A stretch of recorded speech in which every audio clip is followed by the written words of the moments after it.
times have Democrats and their press toadies declared that Trump's presidency was on the ropes? It seems like every other day, self-righteous anchors with very serious faces tout a fictitious White House in crisis story.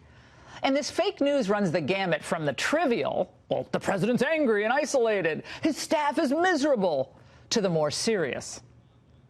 You can't fire Comey for the wrong reasons. You can't fire him to stop an investigation. I think this is a crisis for the country. Blah, blah, blah. It's always the beginning of the end. Now, remember the dire predictions about Don Jr.'s meeting in the Trump Tower with a Russian lawyer? He should be concerned, even more so than he should be concerned for himself, because Donald Trump Jr. does have some legal exposure here. I think they're shocked that the noose is tightening and that people might go to jail. You're exactly right. For the rest of their lives. The noose is tightening. One of my favorites was the frenzy surrounding the prospect that the Trump presidency hinged on the words of his former attorney, Michael Cohen. If this Michael Cohen evidence stands up, if Michael Cohen does testify to this, this is potentially huge. This is potentially something that can prove the president colluded, and that is an impeachable offense. Go Max Headroom. And who could forget the goofballs predicting that a story peddled by a porn star would topple Trump? If Stormy Daniels comes out, that, and it seems to be credible, that in and of itself would bring down this presidency. Oh, Donnie. Of course, throughout all of it was the media's massive, heart-pounding buildup of the Mueller probe. We're seeing that the collusion piece of this, piece by piece, starting to be built out. The president does look like someone who is increasingly desperate. And the crisis cliches never stop. It feels like we are finally at a tipping point. The walls are closing in on President Trump. Closing in. But always wrong, never in doubt, and never a correction or a mea culpa. Their goal from day one has been to drive Trump out of office, the facts be damned. And in the past 48 hours, the Get Trump gang did their hype and hyperbole act all over again. Now, first was the news of the State Department IG's urgent meeting with House lawmakers. Wile E. Coyote was finally going to catch the Roadrunner.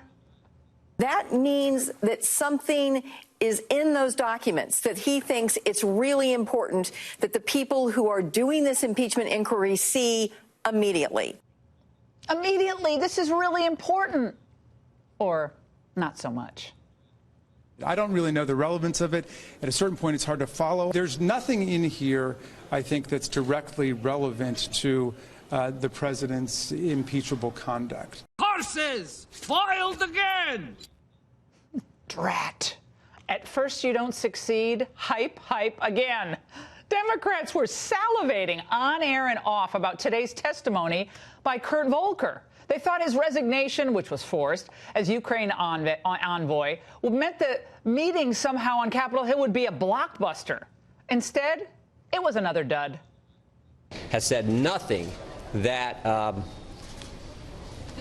coincides with what the Democrats are saying with their whole impeachment narrative. Ambassador Volker, unbelievably knowledgeable about what was going on in Ukraine. As for impeachment himself, Mr. Impeachment, Adam Schiff, he seemed today oddly quiet. What did you learn today? We won't have any comments about the interview until it's concluded. He has comments about comments. You can't stop him from talking. Suddenly today, cat had his tongue. Now, this would be funny if it weren't so serious. Democrats are doing the equivalent day after day of yelling fire in a crowded theater. And that theater is America. This is doing enormous damage to the country. And as for the press, they lost their credibility a long time ago. Not sure they can go any lower, but they're trying. All the president needs to do now is smile and keep delivering results and watch the hype and hyperbole machine self-combust. And that's the angle.